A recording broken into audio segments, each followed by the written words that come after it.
ఇప్పుడు మాజీ ఎమ్మెల్యే గారు చెప్తున్నారు, ఎట్టి పరిస్థితుల్లో కూడా తవ్వనేమో అడ్డుకుంటామని చెప్తున్నారు.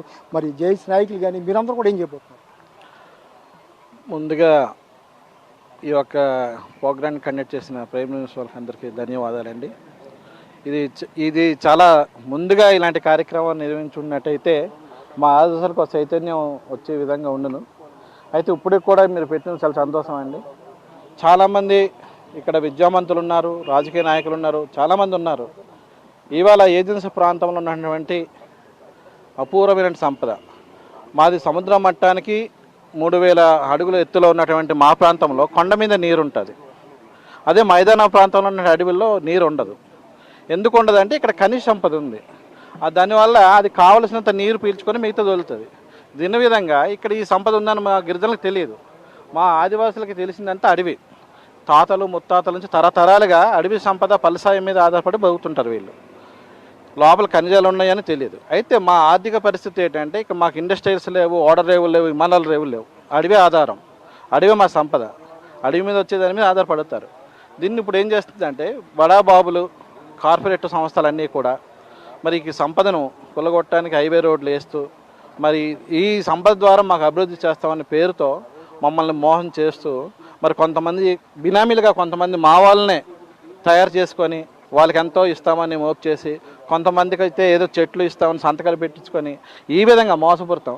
మాలో ఉన్నటువంటి కొంతమంది నాయకుల్ని వాళ్ళు లోపరుచుకొని వాళ్ళకి అనుకూలంగా ఈ చట్టాలని వాళ్ళు బినామీలుగా మార్చుకొని వాళ్ళు చేస్తున్నారు.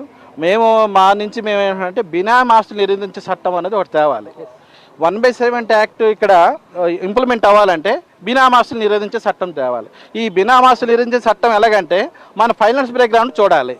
ఇప్పుడు ఒక ట్రైబ్ ఉన్నాడు, 3000 కోట్లు లేదంటే 4000 కోట్లు ప్రాజెక్ట్ కట్టలేడు, లేదంటే 200 కోట్లు పెట్టి ఒక లాడ్జ్ కట్టలేడు. అది ఎలాగా? ఈయనకి ఉండటానికి ఇల్లు ఉండదు, తినడానికి తిండి ఉండదు, గోసు ఉండదు, కానీ 2 కోట్ల బిల్డింగ్ ఉంటుంది. అది ఫైనాన్స్ బ్యాక్గ్రౌండ్ చూసి ఈయన బినామీ అని చెప్పి గుర్తించి బినామాస్తులు నిరోధించే చట్టంగానే వచ్చినట్టయితే ఇక్కడ 1/7 యాక్ట్ అనేది నిలబడుతుంది. బాక్సైడ్ సంబంధించి మీ డిమాండ్ ఏంటి? బాక్సైడ్ సంబంధించిన డిమాండ్ ఏంటంటే గతంలో మణిపూర్లో జరిగింది. మరి మణిపూర్లో జరిగినట్టు మా ఆదివాసీ ట్రైబల్కి అక్కడ ఒక క్రిస్టియన్ అనే ఉద్దేశంతో ఒక మచ్చేసి అక్కడ ఉన్నటువంటి దాన్ని కొల్లగొడుతున్నారు. అలాగే ఇక్కడ కూడా ఏంటంటే ఒకే దేశం ఒకే మతం అనే నినాదంతో ఇక్కడ ఉన్న వాళ్ళు మమ్మల్ని, మా ఆదివాసుల మధ్యలో మమ్మల్ని చిచ్చుపెట్టి మమ్మల్ని ఇక్కడి నుంచి తరిమే ప్రాంతం ఒక ఐడియాలో ప్రభుత్వాలు ఉన్నాయి. కాబట్టి ఇక్కడ ఏంటంటే ఇక్కడ ఉన్నటువంటి సంపద ఎక్కడా లేదు. దాన్ని మా వాళ్ళ ద్వారా ఎవరైతే పార్టీల నుంచి గెలిచారో నాయకుల ద్వారానే కొంతమంది తీర్మానాలు చేయించి మమ్మల్ని మాలోనే కత్తులతో పొడిపించే విధంగా ఈ మైనింగ్ తవ్వడానికి మాత్రం ఈ ప్రభుత్వాలు కుట్ర పన్నుతున్నాయి. కాబట్టి ఈ పీసా చట్టం అనేది ఇప్పుడు ఒక రాజ్యాంగబద్ధంగా అది 94లో దిలీప్ సింగ్ బోరియో కేంద్ర ప్రభుత్వం నిర్మించింది. దాన్ని 2073 సవరణ నుంచి తీసుకొచ్చింది. 2011లో ఆంధ్ర రాష్ట్రానికి వచ్చింది. ఈ చట్టం కోసం మా వాళ్ళకి అవగాహన లేదు. అయితే మేము ఈ పీసా గ్రామ సభలని మేము చెప్తుంటే గవర్నమెంట్ ఏం చెప్తుంది? పీసా కమిటీలు అని చెప్తుంది గవర్నమెంట్ భాషలో. కానీ వాళ్ళు ఏం చేస్తున్నారు? దీని మీద పూర్తిగా అవగాహన ట్రైనింగ్ అనేది ఇవ్వట్లేదు లేదు. అందులో కూడా ఏం చేశారు? ఈ అగ్రవాళ్ళకు సంబంధించినటువంటి కొన్ని పార్టీ వ్యక్తులనే ఆ పీసా కమిటీలో నియమించుకోవడం జరిగింది. దీన్ని అడ్డుకుంటానికి మీరేం చేస్తారు? మేము దీన్ని అడ్డుకోవడానికి మేము వాళ్ళని చైతన్యం చేస్తున్నాము, మరి అలాగే మోటివేట్ చేస్తున్నాము. మేము కమిటీలు వేస్తున్నాము గ్రామ సభల్లోని. ఇప్పటికే 2-3 జిల్లాల్లో మేము కమిటీలు వేసాము. పార్వతీపురం వేసాము, తర్వాత మరి రంపచోడవరం, మరి మన అల్లూరు జిల్లా కూడా కమిటీలు అవుతున్నాయి.